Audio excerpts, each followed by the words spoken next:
So a couple days ago, I'm having a conversation with a friend of mine, and we're discussing a situation that he's in. And we started to discuss the concept of value, right? And we started to discuss how important it is for us as human beings and for people who are in society to understand where we sit on that value spectrum, right? Like, how valuable are we in society? How valuable are we to the community or to a situation that we're in or at our job, etc., right? And we started to discuss a few analogies. And the first analogy was, could you ever pay someone with a doctoral degree the same amount that you pay an intern who's still in undergrad?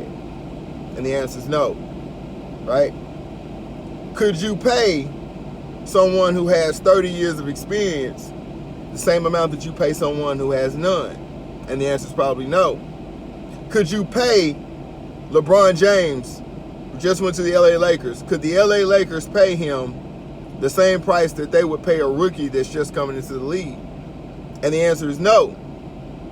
And so we started to talk a little bit deeper, and we started to discuss the fact that so many of us are not holding people accountable for the value that we bring to the table.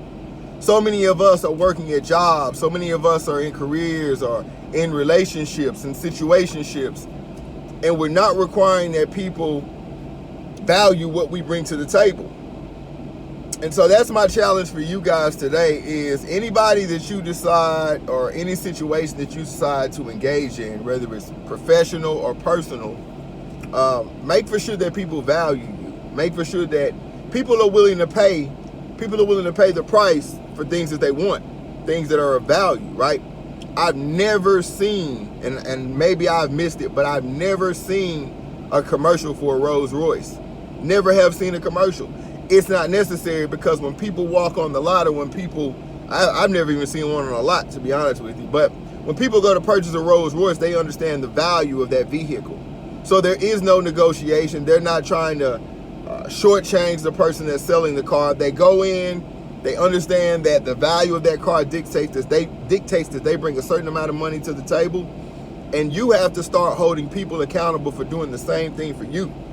Make people bring equal or greater value to the table when they're dealing with you. Make for sure that people understand your value. And the only way you make them understand your value, two things. First of all, you have to know your own value. You have to believe that you're valuable. And number two, you have to hold them accountable. It's essentially an ultimatum. It's either you respect my value or you don't deal with me. So moving forward, I want you guys this week, I want you guys to focus on those things. Understand your value and hold others accountable for what they bring to the table as it pertains to your value. Don't allow people to shortchange you in society, professional, personal relationships, or what have you. Y'all be great.